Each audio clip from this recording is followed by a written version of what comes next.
오늘 이 교회에 대한 말씀 제목이 하나님의 은혜의 경륜 교회 이렇게 되어 있습니다. 이게 참 어려운 말이 이렇게 나와 있어요. 하나님의 은혜라 그러면 거기까지는 알겠는데 뒤에 경륜이라고 하는 말이 붙어서 이게 뭔 말인가 이렇게 어려우실 텐데 사실 어려운 건 아닙니다. 어려운 말은 아닌데 한자어로 되어 있어서 조금 어렵게 느껴지는 것 뿐이고요. 네. 이 부분을 좀 잘 설명을 드리도록 하겠습니다. 우리 본문 말씀이 에베소서 3장 1절에서 12절까지입니다. 우리 주보를 참조하셔서 그래서 본문 말씀은 같이 좀 길지만 함께 읽어보도록 하겠습니다. 에베소서 3장 1절에서 12절까지 같이 읽겠습니다. 시작. 이러므로 그리스도 예수의 일로 너희 이방인을 위하여 갇힌 자 된 나 바울이 말하거니와 너희를 위하여 내게 주신 하나님의 은혜의 경륜을 너희가 들었을 터이라. 곧 계시로 내게 비밀을 알게 하신 것은 내가 먼저 간단히 기록함과 같으니 그것을 읽으면 내가 그리스도의 비밀을 깨달은 것을 너희가 알 수 있으리라. 이제 그의 거룩한 사도들과 선지자들에게 성령으로 나타내신 것 같이 다른 세대에서는 하나님의 아들들에게 알리지 아니하셨으니 이는 이방인들이 복음으로 말미암아 그리스도 예수 안에서 함께 상속자가 되고 함께 지체가 되고 함께 약속의 참여자가 됨이라. 이 복음을 위하여 그의 능력이 역사하시는 대로 내게 주신 하나님의 은혜의 선물을 따라 내가 일꾼이 되었노라. 모든 성도 중에 지극히 작은 자보다 더 작은 나에게 이 은혜를 주신 것은 측량할 수 없는 그리스도의 풍성함을 이방인에게 전하게 하시고 영원부터 만물을 창조하신 하나님 속에 감추어졌던 비밀의 경륜이 어떠한 것을 드러내게 하려 하심이라. 이는 이제 교회로 말미암아 하늘에 있는 형제와 권세들에게 하나님의 각종 지혜를 알게 하려 하심이니 곧 영원부터 우리 주 그리스도 예수 안에서 예정하신 뜻대로 하신 것이라. 우리가 그 안에서 그를 믿음으로 말미암아 담대함과 확신을 가지고 하나님께 나아감을 얻느니라. 네, 감사합니다. 우리 에베소서 3장 말씀을 이렇게 통해서 이 하나님께서 어떻게 사람들을 이 인간 세상을 경륜하고 계신가를 우리가 볼 수 있습니다. 제가 이제 경륜이라는 말을 일부러 사용합니다. 경륜이라는 말이 성도님들에게 정확하게 인식되기 위해서 제가 이렇게 사용하고 있습니다. 우리 성경을 보시면 성경이 크게 둘로 나눠져 있습니다. 어떻게 둘로 나눠져 있죠? 예, 구약과 신약으로 나눠져 있죠. 근데 여러분 왜 구약과 신약으로 나눠져 있는지 아십니까? 왜 구약과 신약으로 나눠져 있죠?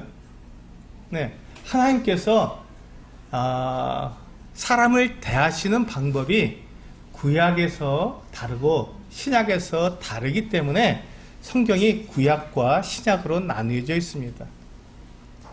이렇게 하나님께서 사람을 대하는 방법, 이것을 경륜이라고 말을 합니다. 뭐 어려운 게 아니죠.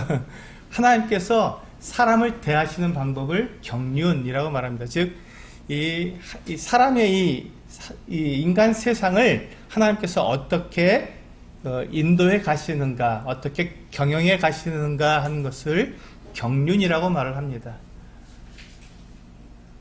이해가 되시죠? 더 쉬운 말로 하면은 하나님께서 사람을 대하는 방법, 이렇게 말을 해도 괜찮습니다. 그러니까 하나님께서 사람을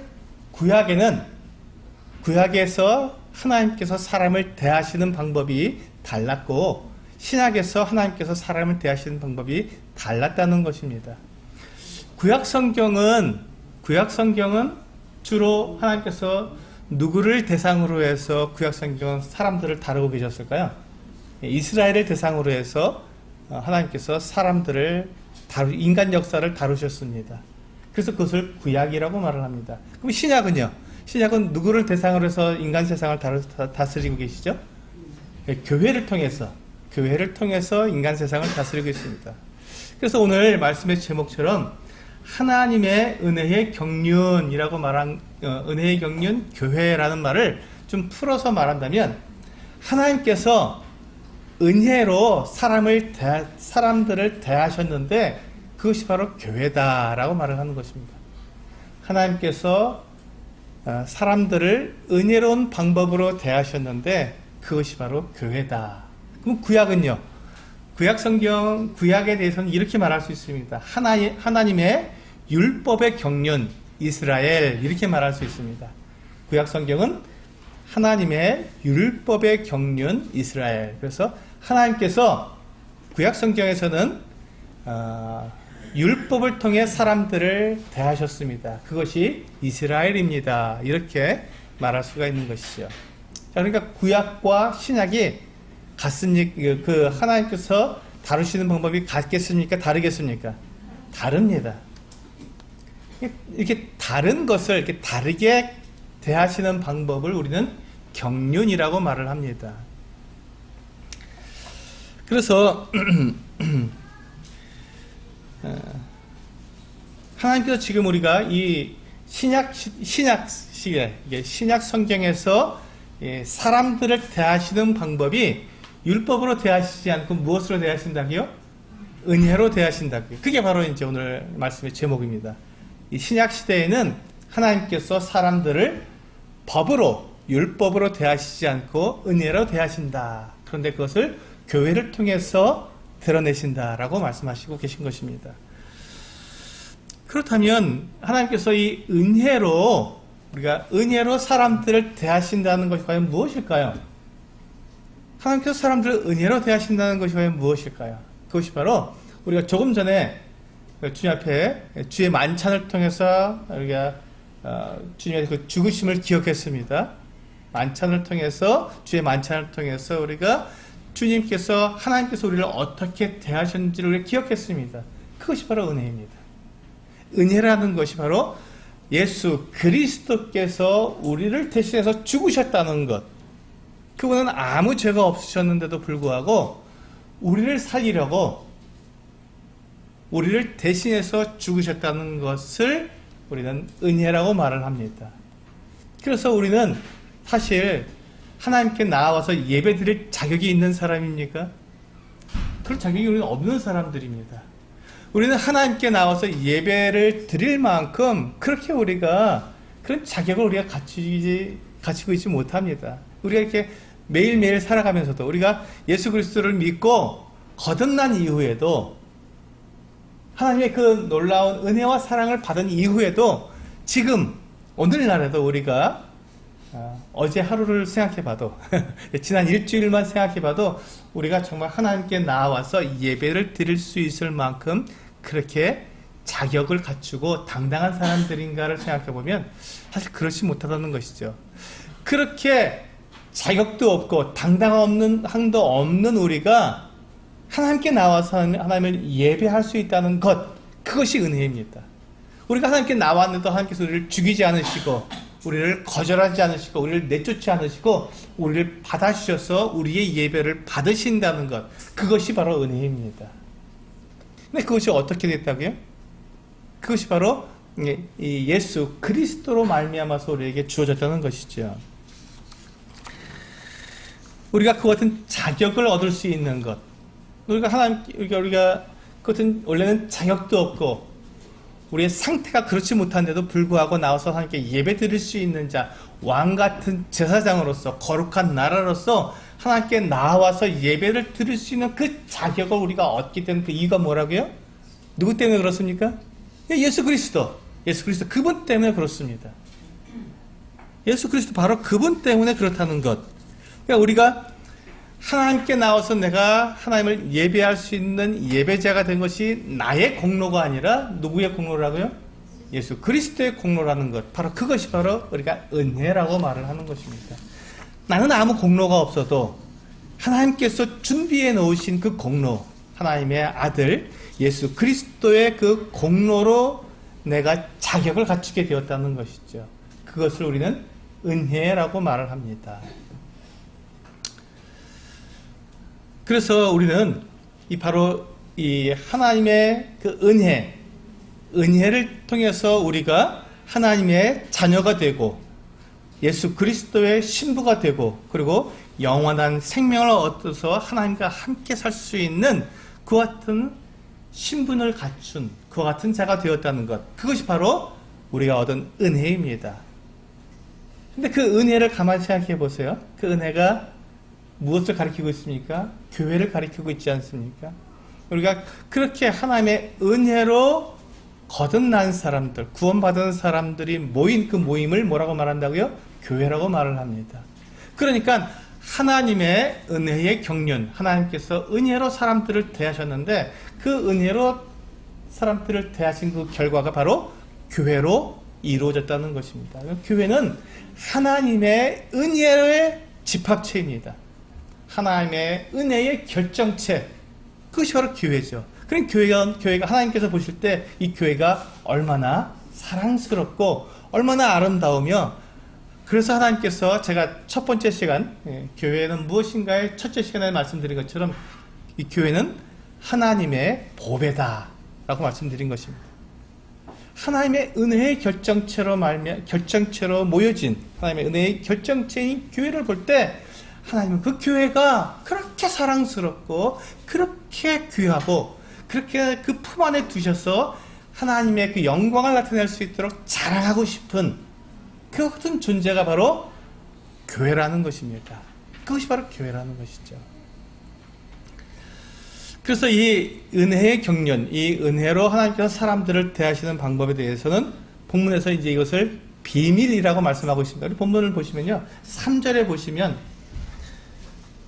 3절에 보시면 곧 계시로 내게 비밀을 알게 하신 것은 이렇게 말씀하고 있습니다. 비밀이라고. 예. 이것이 왜 비밀일까요? 또 4절을 보시면 내가 그리스도의 비밀을 깨달은 것을 너희가 알 수 있으리라. 그래서 그리스도의 비밀이라고 말씀하고 있습니다. 그 다음에 그 5절은요, 이 바울이 깨달은 그리스도의 비밀이 뭐냐면 거룩한 사도들과 선지자들에게 성령으로 나타내신 것 같이 다른 세대에서는 사람의 아들들에게 알리지 아니하셨으니라고 말씀하고 있습니다. 그러니까 지금 이 은혜의 경륜을 비밀이라고 말씀하고 있는데, 이 비밀이라고 말씀하신 그 이유는 이것이 어떤 굉장히 영적으로 신령한 그런 특별한 몇몇 사람들만 겨우 알 수 있는 그런 어떤 특별한 것이기 때문에 비밀이 아니라 하나님께서 알려주시지 않으셨기 때문에, 다른 세대에는, 지금 그 다른 세대라는 말은 구약이라는 뜻입니다. 구약시대. 구약시대에는 알려주시지 않으셨기 때문에 사람들이 몰랐다는 것이죠. 그래서 비밀이라는 것입니다. 감추어져 있다 라는 말로 이것을 비밀이라고 말을 합니다. 네, 그것을 우리가 이제 그렇다면 이 감추어져 있던 이 비밀의 내용이 뭘까요? 하나님께서 이 은혜의 경륜을 비밀이라고 말씀하셨고, 이 비밀은 그리스도의 비밀이며 이것은 다른 세대, 구약 시대에는 알려주지 않으셨는데 그 알려주지 않은 내용이 뭘까요? 6절에 나와 있습니다. 한번 6절 보실까요? 6절 같은 한 목소리로 같이 읽어보시겠습니다. 6절 시작. 이는 이방인들이 복음으로 말미암아 그리스도 예수 안에서 함께 상속자가 되고 함께 주체가 되고 함께 약속에 참여하는 자가 되리라. 여기 보시면 이방인들이, 그러니까 지금 이 말씀은 뭐냐면, 이 구약 성경에서는 지금 이스라엘을 중심으로 하나님께서 사람들을 대하셨기 때문에 이스라엘이 하나님의 사랑을 입었고 이스라엘을 통해서 하나님께서 영광을 나타내시는 걸 다 알고 있었습니다. 하나님께서 지금 쓰시는 도가 이스라엘이구나 하는 것을 다 알고 있었는데, 그럼 이방인들은요? 이방인들은 아니었습니다. 이방인들은 전혀 하나님께 쓰임을 받을 수 없던 사람들이었던 것이죠. 그런데 그것을 사람들은 다 그렇게 알고 있었던 거예요. 그러니까 이방인이란 누구냐면요, 이스라엘 사람들을 뺀 나머지 사람들이 다 이방인이에요. 지금 우리들은 어떻습니까? 우리 대한민국 사람입니까? 이스라엘 사람입니까? 대한민국 사람입니다. 그러니까 우리는 이방인입니까? 아니면 이스라엘 사람입니까? 예, 이방인이에요. 그러니까 우리 이방인들은요, 원래 하나님의 그 은혜를 입을 만한 그와 같은 자격 자체가 없었던 거예요. 자격 자체가. 그런데 그렇게 자격이 없던 우리에게, 이방인들에게, 그래서 6절에서 뭐라고 말씀하셨냐면 그 이방인들이 자격이 없었던, 하나님께 나올 수 없었던, 예배자가 될 수 없었던 그 이방인들에게 복음으로 말미암아, 그 사람들이 복음으로 말미암아 그리스도 예수 안에서 함께, 누구와 함께? 이스라엘과 함께 상속자가 되고 함께 지체가 되고 함께 약속에 참여한 자가 되었다는, 이것이 비밀이라는 것입니다. 별거 아니죠? 비밀이. 예, 비밀은 다 이미 알려져 있는, 공공연하게 다 드러난 건데, 알지 못하면 비밀이고 알면 지식이 되는 것이죠. 이것이 비밀입니다. 그러니까 교회는 어떤 사람들입니까? 이방인과 유대인이 함께 예수 그리스도를 믿어서 함께 상속자가 되고 함께 지체가 되고 함께 약속에 참여하는 자가 되는 것, 그것이 바로 하나님의 은혜이고 하나님의 교회라는 것입니다. 하나님께서 사람들을 이제는 이렇게 다루시겠다고 말씀하신 것이죠. 이게 비밀이니까. 이게 바로 하나님의 은혜의 경륜의 비밀이니까. 비밀의 내용이 바로 유대인이나 이방인이나 모두가 예수 그리스도를 믿음으로 말하면, 그분 때문에, 예수 그리스도 때문에 함께 하나님의 상속자가 될 수 있다는 것입니다. 하나님의 자녀가 될 수 있다는 이 비밀, 이것을 비밀이라고 말합니다. 그래서 우리는, 교회는 바로 그와 같은 하나님의 은혜를 깨닫고, 하나님께서 내가 이방인이었는데 내가 하나님의 은혜에 참여할 수 없었던 사람인데, 하나님께서 나를 위해서 예수 그리스도를 보내주셔서 예수 그리스도가 나 때문에 죽으셔서 내 죄가 다 용서됐으니까 나는 이제 하나님의 자녀가 되었구나, 나는 이제 죄가 없이 하나님과 함께 영원히 살 수 있게 되었구나 하는 것을 알게 된 사람들, 그 은혜를 입은 사람들이 모인, 그것을 보고 교회라고 말하니까 이 교회는 하나님의 은혜의 경륜이 되는 것입니다. 그래서 우리가 이 이방인들이 복음으로 말미암아서 그리스도 예수 안에서 함께 상속자가 되고 함께 지체가 되고 함께 약속에 참여하는 자가 되는 이 놀라운 이 비밀을 우리는 어디에서 우리가 분명히 알 수 있냐면, 이 주의 만찬을 통해서 우리는 분명히 알 수 있습니다. 제가 그래서 이렇게 앞에 그림에 주의 만찬을 이렇게 그려 놓은 것입니다. 이 주의 만찬은 바로 예수 그리스도의 그 은혜, 하나님께서 사람들을 은혜로 대하고 계시다고 하는 이 놀라운 하나님의 그 경륜을 정확하게 우리들에게 보여주고 있는 가장 대표적인 상징입니다. 그래서 우리가 매주 우리가 이렇게 주의 만찬을 통해서 예수 그리스도의 죽음을 기억하는 그 이유가 뭐냐면, 하나님의 그 은혜를 기억하기 위한 것이죠. 나는 하나님께 예배자가 될 수 없는 그 같은 그 자격이 없는 사람이었음에도 불구하고 예수 그리스도 그분 때문에 내가 예배자가 되었구나, 내가 그 은혜를 입게 되었구나 하는 것을 내가 고백하는 그 시간이 바로 주의 만찬을 우리가 참여하는 그 같은 시간입니다. 한번 이것을 우리가 도표를 한번 보실까요? 네. 긴 도표를 제가 한번 가져왔습니다. 잘 안 보셔도 됩니다. 근데 그림은 보이시죠? 네, 그림은 보이시니까 그림만 보시면 됩니다. 그림에 보시면 맨 처음 그림이 에덴 동산의 그림이 나와 있을 겁니다. 그렇죠? 두 나무가 있고 그 사이에 뱀이 들어있는 에덴 동산으로부터 시작해서, 그 다음에 노아의 홍수의 그림이 있고요. 그 다음에 바벨탑이 있고, 이렇게 쭉쭉쭉 나와서 구약 시대를 다 지나서 가운데에 보면, 여기 보면 이제 빨간 선이 나오죠. 이것이 바로 예수 그리스도께서 이 땅에 태어나신 날입니다. 그리고 이제 예수님께서 33년 동안 사시다가 십자가 달려 죽으셨습니다. 그리고 4월 동안 무덤에 묻히셔서 있다가 부활하셔서 승천하셨습니다. 그리고 나서 성령께서 임하셨죠. 여기서 보시면, 여기서 보시면 중요한 순간에 포인트가 나가네. 잘 됐는데. 여기서 보시면 녹색 선이 있죠. 보이십니까? 여기 녹색 선이? 중요한데. 이 녹색 선이 이렇게 쭉 가 있는데요. 이 녹색 선이 무엇을 말하냐면 이스라엘의 역사를 말하고 있는 것입니다. 자, 이스라엘이 언제 시작됐죠? 아브라함으로부터 시작되었습니다.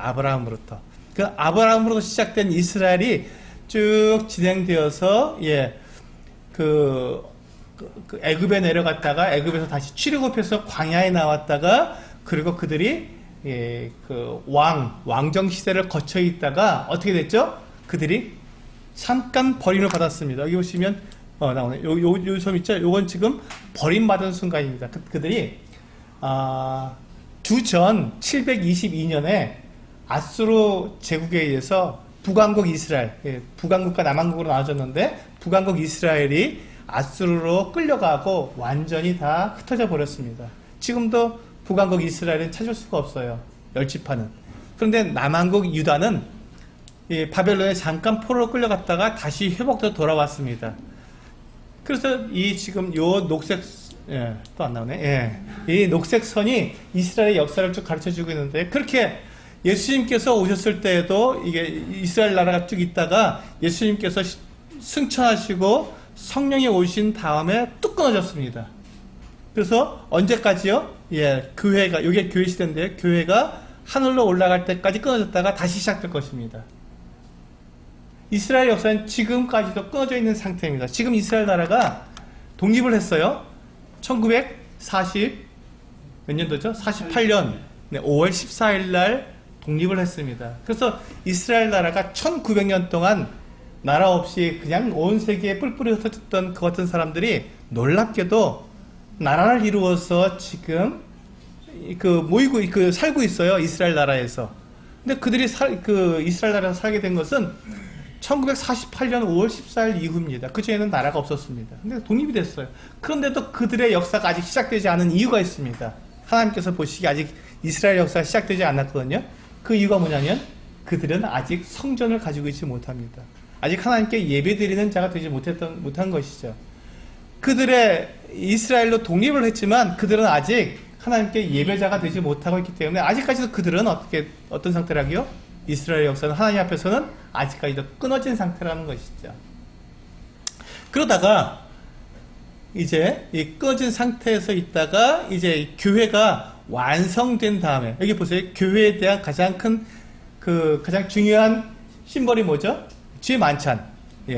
떡과잔이죠. 이 떡과잔을 통해서 교회가 이루어졌다는 것을 보여주고 그 다음에 끊어진 상태에서 교회가 다시 휴거되었을 때 하늘로 공중으로 들림받았을 때 다시 그때부터 이 교회 시대가 시작되어서 크고 흰 보좌 심판에서 이제 하나님께서 심판하신 이후에 영원한 나라로 들어가게 됩니다. 이게 이제 인류 전 역사입니다. 여기서 보시면 제가 좀 더 크게 이제 앞부분을 나누고요. 이 뒷부분에 보시면 이게 이스라엘 역사가 이렇게 오고 이게 구약입니다. 그러니까 구약의 역사가 이렇게 진행되어 오다가 어느 때 숨겨져 있는 요 교회 시대가 이렇게 숨겨져 있죠. 요 숨겨져 있는 교회 시대 이것을 보고 그리스도의 비밀, 복음의 비밀 이렇게 말하고 있는 것입니다. 감추어져 있다. 드러나 있지 않았다 해서 이것을 비밀이라고 말합니다. 그러니까 이 복음의 비밀이나 또 그리스도의 비밀이나 하나님의 경륜의 비밀이나 이런 비밀이라는 말이 들어있다고 해서 이것이 어떤 특별한 아주 굉장히 우리가 이해하기 어려운 그런 내용이 아니라 교회가 감춰져 있어서 사람들이 알지 못했던 그런 내용이었다는 것입니다. 여러분 그래서 성경에서 비밀이라고 말할 때 여러분 어려워하지 마시기 바랍니다. 그거 교회구나 이렇게 생각하시면 딱 맞습니다. 그래서 여기서 보시면 이제 이 감추어져 있던 이 교회가 언제부터 시작된다고요? 성령께서 강림하셨을 때부터 교회가 시작이 되었습니다. 그리고 이제 교회는 매주 이와 같이 떡과 잔을 나누면서 주의 만찬을 대하면서 예수 그리스도 하나님의 그 은혜를 나누는 경험하고 하나님의 은혜를 기억하는 그와 같은 시간을 통해서 예배자가 되어서 하나님께로 우리가 완성되어 가는 것이죠. 이것이 바로 이제 교회입니다. 하나님께서 사람들을 은혜로 부르셔서 이 교회에 더하게 하신 것입니다. 사실 우리는 자격이 없는 사람들입니다. 그렇죠? 우리는 이렇게 하나님의 어떤 그 은혜를 입고 하나님께 나와서 예배를 드릴 만한 자격이 없는 사람이었는데 우리가 예수 그리스도의 그 죽으심으로 말미암아서 십자가에서 예수께서 죽으셔서 그 몸이 찢기시고 그 피를 흘리심으로 우리가 하나님 앞에서 완전한 사람들이 되었다는 것입니다. 이것이 바로 하나님의 은혜의 경륜이고 하나님께서 우리에게 주신 비밀입니다. 그래서 만약에 우리가 이 구약 성경에 나타난 요 기준, 구약 성경은 무엇을 기준으로 하나님께서 사람들을 다루신다고요? 율법을 통해서 다루신다고요. 율법을 통해서.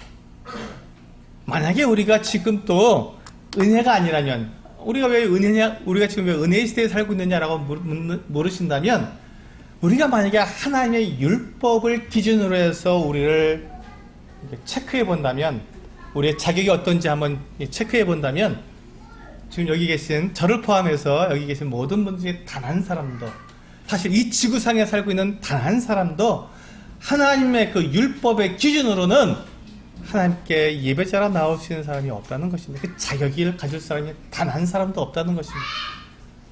단 한 사람도 없다는 것입니다.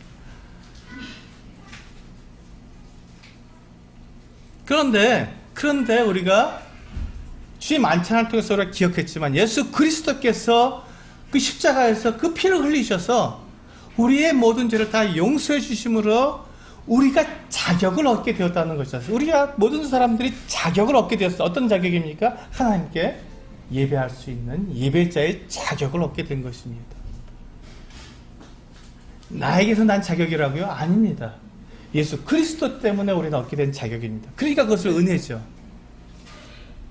나는 하나님께 나아갈 수 있는, 도저히 내가 아무리 노력하고 아무리 애쓰고 내가 내 모든 것을 다 내어드린다 할지라도 그 자격을 도무지 얻을 수 없는 사람인데, 그 자격을 하나님께서 마련해 주신 거잖아요. 하나님께서 예수 그리스도를 통해서 우리에게 그 자격을 마련해 주셨잖아요.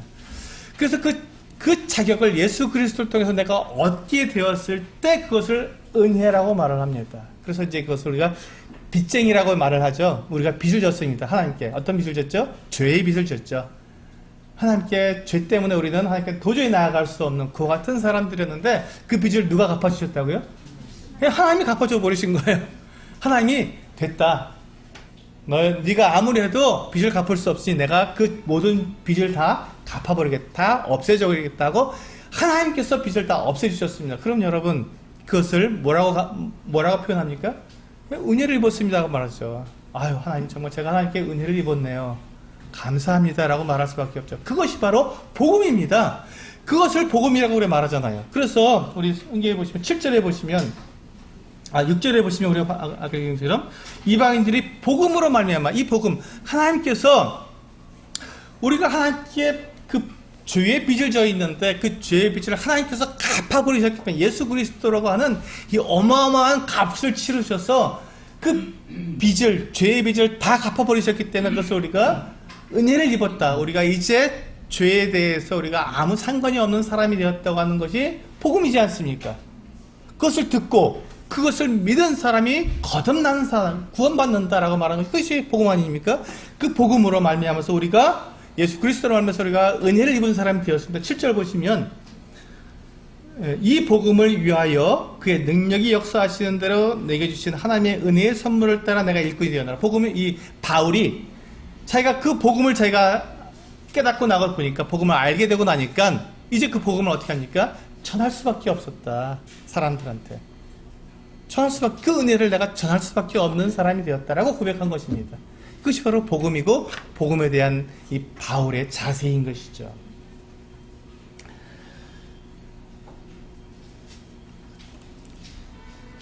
우리 로마서 1장 16절과 17절 말씀 같이 읽어보시겠습니다. 주보를 참조해 보시면 되겠습니다. 로마서 1장 16절 17절 시작. 내가 복음을 부끄러워하지 아니하노니 이 복음은 모든 믿는 자에게 구원을 주시는 하나님의 능력이 됨이라. 먼저는 유대인에게요 그리고 헬라인에게로다. 복음에는 하나님의 의가 나타나서 믿음으로 믿음에 있게 하나니, 기록된 바 오직 의인은 믿음으로 말미암아 살리라 함과 같으리라. 여기 보시면 복음은 우리가 복음으로 말하면 복음을 우리가 알게 되고 복음을 우리가 듣게 되고 복음을 우리가 믿게 되어서 우리가 예수 그리스도로 말미암아서 우리가 은혜를 입게 되었는데 그 복음이 무엇입니까? 복음은 모든 믿는 자에게 구원을 주시는 하나님의 능력이라고 말씀하고 있습니다. 누구에게 구원을 주신다고요? 믿는 자. 믿는다면 누구든지입니다. 누구든지 예수 그리스도를 믿는 자는 구원을 얻는다고 하는 것이 바로 하나님의 복음입니다. 그것을 하나님께서 능력으로 그것을 이루시겠다고 말씀하신 것입니다.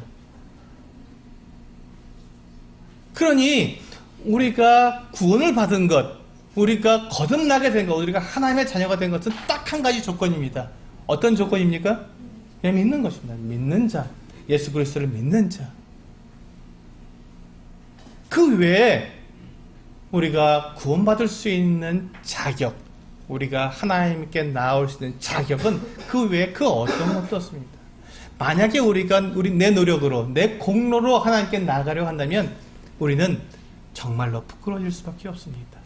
정말로 부끄러워질 수밖에 없습니다. 여러분, 우리 윤하나, 우리 희준이가 우리들을 위해서 무슨 일을 해줄 수 있을까요? 그 아이가 우리들을 위해서, 엄마 아빠를 위해서 내가 정말 최선을 다해서 내가 그 선물을 드리겠습니다 하고 그 아이들이 선물을 준비한다면 무엇을 준비해 줄 수 있을까요? 아이들이 윤하나, 시준이 같은 아이가 우리에게 선물을 준비해 준다면, 내가 엄마 아빠가 나를 낳아주셔서 감사해요 해서 그 감사에 내 선물을 드리겠습니다 하고 선물을 준비한다면 무엇을 준비할 수 있겠냐고요. 그것이 우리들에게 어떠한 가치가 있겠냐고요. 단순하게 봤을 때. 물론 그 마음은 너무 고맙죠. 너무 사랑스럽죠. 그러나 그것이 과연 그 아이가 자기를 낳아준 부모에게 자기가 그 부모의 자녀가 될 만큼 생명을 주은 그 부모에게 보답할 만큼의 가치 있는 것이 되겠냐는 것입니다. 그럴 수 없잖아요. 똑같습니다. 우리가 모든 공로와 모든 노력을 통해서 하나님께 내 모든 것으로 나를 이렇게 구원해 주십시오 하고 내 모든 것들을 돌려드린다 할지라도 그것으로는 하나님을 만족시킬 수가 없다는 것입니다. 우리가 하나님을 만족시켜 드릴 수 있는 것이 과연 무엇이 있겠습니까? 단 하나도 없다는 것이죠. 그래서 우리 공로로는 우리가 구원을 이룰 수가 없습니다. 우리의 행위로는 우리가 하나님께 의롭다함을 얻을 수가 없는 것이죠. 그래서 복음에는 하나님의 의가 나타난다고 말씀합니다. 그래서 우리가 그 율법으로, 이 구약 시대에 있었던 이 율법을 가지고 우리를 딱 보게 된다면 우리 중에 그 누구도 구원받을 사람이 없기 때문에 하나님께서 살아온 의, 너희가 그것을 가지고는 의를 얻을 수 없고 너희 행위로 얻을 수 있는 의는 없다. 그래서 내가 너희에게 살아온 의를 주겠다 하고 17절에 말씀하고 있죠. 복음에는 하나님의 의가 나타나서 믿음으로 믿음에 이르게 하나니, 이렇게 말씀하고 있습니다. 하나님의 의가 있어야 한다는 것입니다. 그것을 복음에 넣으셨다는 거예요. 그것을 이제 로마서 3장에서 우리 다시 볼 수 있습니다. 로마서 3장을 한번 보실까요? 같이 읽어보겠습니다. 로마서 3장 20절에서 24절에 있는 말씀, 네, 주보를 보시고 로마서 3장 20절에 24절 말씀 같이 읽겠습니다. 시작. 그러므로 율법의 행위로 그의 앞에 의롭다 하심을 얻을 육체가 없나니 율법으로는 죄를 깨달음이라. 이제는 율법 외에 하나님의 한 의가 나타났으니 율법과 선지자들에게 증거를 받은 것이라. 곧 예수 그리스도를 믿음으로 말미암아 모든 믿는 자에게 미치는 하나님의 의인이 차별이 없느니라. 모든 사람이 그를 범하였음에 하나님의 영광에 이르지 못하더니 그리스도 예수 안에 있는 성령으로 말미암아 하나님의 은혜로 값없이 의롭다 하심을 얻은 자 되었느니라. 여기 보세요. 제가 말씀드린 게 로마서 3장에 분명히 나타나지 않습니까? 우리가 이 율법으로는 하나님 앞에 의롭다함을 얻을 육체가 없다고 분명히 선언하셨습니다. 그래서 하나님께서 살아온 의, 하나님의 의를 우리에게 준비해 주셨는데 율법 외에 하나님의 한 의가 나타났다고 말씀하셨고 그것이 바로 22절에 보니까 곧 예수 그리스도를 믿음으로 말미암아 모든 믿는 자에게 미치는 하나님의 의다 라고 말씀하십니다. 우리의 의가 아니라 누구의 의라고요? 하나님의 의다. 이 하나님의 의를 누구에게 주셨다고요? 그렇습니다. 모든 믿는 자예요. 열심히 행하는 자가 아니고 율법을 지키는 자가 아니고 내 재산을 다 드리는 자가 아니고 나를 불사르게 내어주는 자가 아니고 모든 믿는 자에게 이 하나님의 의를 주셨다는 것입니다. 내 의는 아무것도 아니고 내 의는 더럽고 추하며 부끄러워서 하나님께 내놓을 수가 없으니까 그것을 내놓고 버려버리고 하나님의 그 완전하신 의, 하나님의 그 거룩한 의로 내가 받으라는 것입니다. 누가 준비해 주셨다고요? 그 의를? 하나님께서 직접 준비해 주셨지 않습니까? 누구를 통해서? 예수 그리스도를 통해서 완전하게 준비해 주신 그 의, 그 하나님의 의를 우리가 입으라는 것이죠. 가지라는 것이죠. 그러면 우리가 하나님 앞에 나아갈 때 하나님의 그 완전한 의를 가진 사람이 되었으니 우리가 부끄럽습니까? 아니면 당당합니까? 당당하지요. 그래서 우리는 하나님께 이렇게 우리가 지난 일주일 동안 우리의 삶을 돌아보면 부끄럽고 하나님 정말 제가 하나님께 나올 수 있는 자입니까? 라고 말할 정도로 우리가 하나님의 이 주님의 그 몸과 피를 상징하는 이 떡과 잔을 나누기에 우리가 부족한 자격이 없는 정말 나를 돌아보면 나 같은 자가 어떻게 하나님 예수 그리스도의 몸에 참여할 수 있을까라고 우리가 내 자신을 자책할 수 있어도 우리가 당당하게 떡에 참여하고 잔에 참여할 수 있는 그 이유가 뭡니까? 하나님의 의, 모든 믿는 자에게 주신 하나님의 의 때문에 우리는 예배자가 되어서 주님을 기억하고 주님께 감사할 수 있는 사람이 되었다는 것입니다. 그것이 바로 이 도표가 우리에게 보여주는 것이고 하나님의 경륜이 우리에게 보여주는 것입니다. 너희는 율법과 상관없다. 이제 율법은 끊어졌다. 너희는 무엇으로 지금 우리가 하나님께 나아간다고요? 은혜로 나아간다. 그것이 바로 하나님의 은혜의 경륜이다. 그리고 그것을 우리는 교회라고 말을 하고 그래서 지금 우리가 요 은혜를 입는 요 시대를 교회 시대 또는 은혜의 시대, 신약 시대 이렇게 말을 하고 있는 것입니다. 그래서 우리가 하나님께서 만약에 우리를 율법이라는 렌즈, 제가 안경을 꼈죠. 이 안경에다 율법이라고 딱 쓰고 율법으로 쫙 사람들을 보면요, 참 사람들이 가관인 거예요.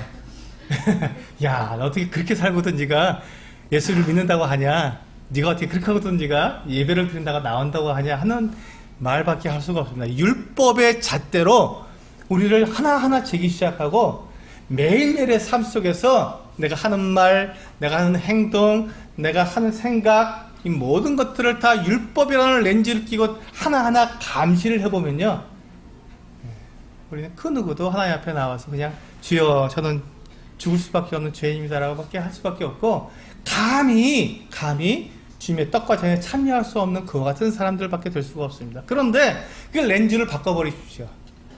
율법이라는 렌즈를 바꾸어서 예수 그리스도라고 하는 그 렌즈를 딱 끼는 순간 어떻게 됩니까?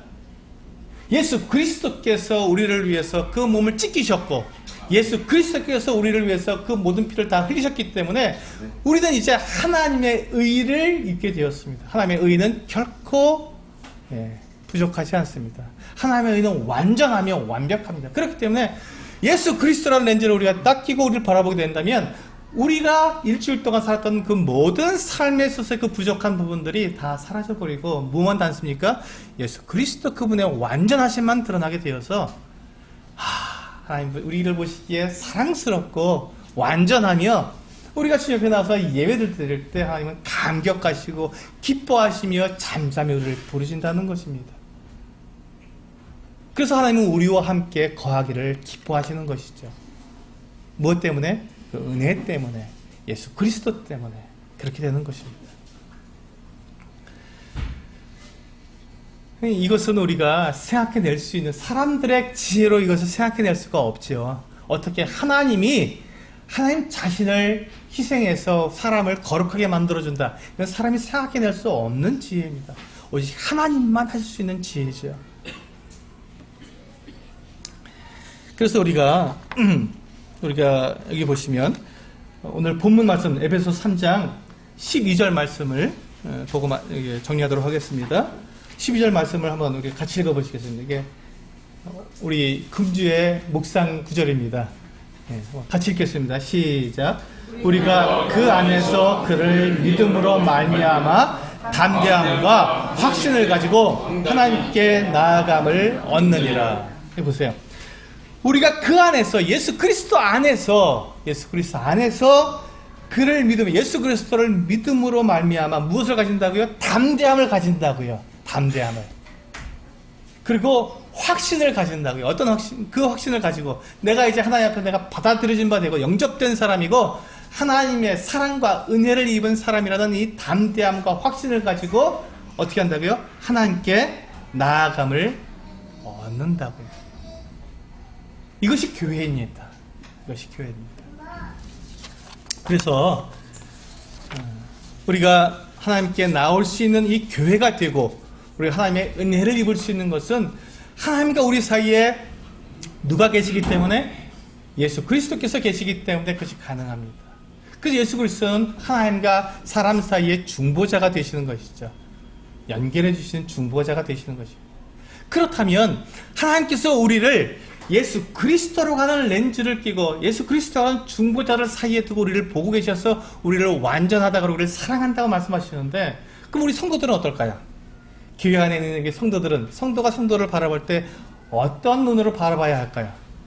만약에 우리가 예수 그리스도를 빼고 성도와 성도를 그냥 있는 모습 그대로 우리가 계속 살펴본다면 어떻습니까? 우리는 실망할 수밖에 없습니다. 어떤 성도가 내 마음에 들겠습니까? 네, 나도 내 자신도 나이가 내 마음에 들지 않는데 그렇잖아요. 어떨 때 우리가 가만히 생각해보면 내 자신이 내가 마음에 드십니까? 네, 나도 내가 참 마음에 들지 않는 구석이 참 많고 나도 나를 어쩔 수가 없는 게 너무 많은데 하물며 다른 사람이 어떻게 내 마음에 들겠습니까? 아무리 그가 성도라 할지라도 말입니다. 그래서 우리가 하나님께서 우리를 율법이라는 잣대를 보시면 우리가 결코 그 앞에서 우리가 설 수가 없는 것처럼 성도들에게도 마찬가지입니다. 성도들이 자기 기준, 사람들의 기준을 가지고 성도를 바라보게 되면요, 그 누구도 아무도 우리는 만족할 수 없고 함께 우리가 모여서 사랑한다고 고백할 수 없는 그 같은 대상이 된다는 것입니다. 그런데 우리가 이렇게 함께 모여서 서로 사랑한다 그러고 손잡고 기뻐하고 만날 때마다 사랑한다고 하고 이렇게 하는 이유가 뭡니까?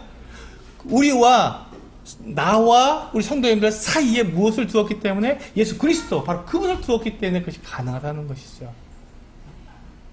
내가 예수 그리스도를 통해서 성도를 바라보면 그분에게 있는 다른 형제 자매들에게 있는 그 어떤 허물과 연약함이 다 가려지는 것이죠. 나도 그런데 형제도 당연히 그러고 자매도 당연히 그렇지라고 우리가 당연히 예수 그리스도가 하는 그 렌즈로 예수 그리스도를 중보자로 놓고 우리 성도를 서로 바라보게 되면 그 성도가 그렇게 사랑스러울 수밖에 없죠. 왜? 그분이 예수 그리스도가 나를 위해서 죽어주셨고 나를 의롭게 해주신 분이시기 때문에. 근데 그분이 바로 내 앞에 있는 이 형제 자매들과 함께 계시니 성도가 사랑스러울 수밖에 없는 것이죠. 하나님이 우리를 예수 그리스도 통해서 바라볼 때 우리가 사랑스럽듯이 우리가 예수 그리스도를 통해서 성도를 바라볼 때 그 성도가 사랑스럽고 아름다울 수밖에 없는 것입니다. 내 지체구나. 나와 한 몸이구나. 나와 영원히 함께 하나님 앞에 찬양과 경배를 드리는 예배자로서 살아갈 수 있는 그 같은 내 지체구나 하고 사랑할 수밖에 없는 것, 바로 예수 그리스도, 그분을 우리가 중보자로 놓았을 때 가능한 것입니다. 그래서 우리는 교회입니다. 은혜로 살아가는 사람들입니다.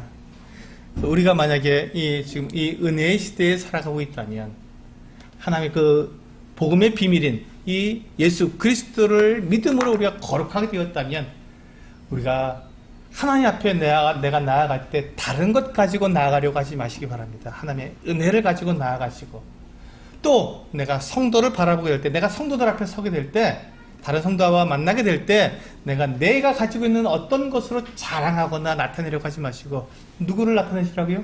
예수 그리스도, 그분을 나타내시고, 그런 예수 그리스도로 우리는 성도를 서로 바라봄으로써 우리는 정말로 하나가 되고 한 몸이 되고 서로 사랑할 수 있는 그와 같은 성도가 되어야 하는 것입니다. 그것을 우리는 하나님의 은혜의 경륜 교회라고 말을 합니다. 하나님께서는 은혜로 우리 사람들을 다루시고 계시고 바로 그것이 바로 교회라는 것이죠. 그래서 우리는 교회 안에서 성도들이 모인 교회 안에서는 무엇이 나타나야 됩니까? 율법이 나타나야 됩니까? 은혜가 나타나야 됩니까? 은혜가 나타나야 합니다. 이것을 아신다면 우리는 이 땅에서 정말 행복하고 당당하게 살아갈 수 있는 하나님의 성도들이 될 것입니다. 기도하고 마치겠습니다.